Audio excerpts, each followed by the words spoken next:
Hey guys, welcome back to the next video. In this video, we are going to understand about clusters. Let's firstly talk about this architecture. Looks very interesting. So it's pretty much your, Java, your JVMs, whatever we have seen so far. Now you see that there's your application servers or your managed servers are covered with a red line. So that's basically the line of your cluster. So the cluster is a logical component, does not have any kind of a process running behind it. That's why you don't see another Java cup here. I'm sorry, the coffee cup here. It doesn't use any Java or whatever because it's just a configuration of paper-based configuration. So what are the features of a cluster? Let's just look at it. It's basically, it's called grouping of servers.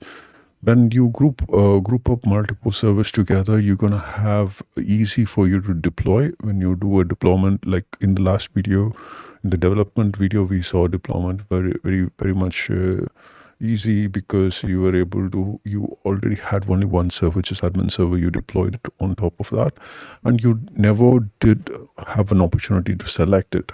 But even if you had a selection, you basically select a server where you want to deploy, right? So that's one method of deployment. The other method of deployment is on a cluster. So rather than selecting a member, you actually select a cluster.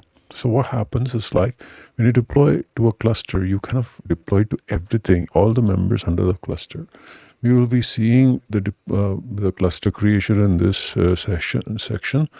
In the next section, we will talk about deployment architecture, and then we will be deploying that deployment into a cluster.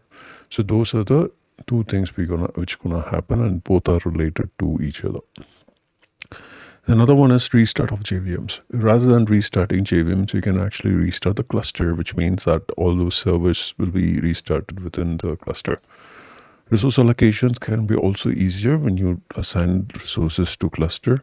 And dynamic cluster is going to help you dynamically creating JVMs and stuff like that. So we will talk about dynamic cluster later point of time. In terms of load balancing is one of the features or the main features of a cluster, in which that the request which is coming in will be balanced between multiple managed servers.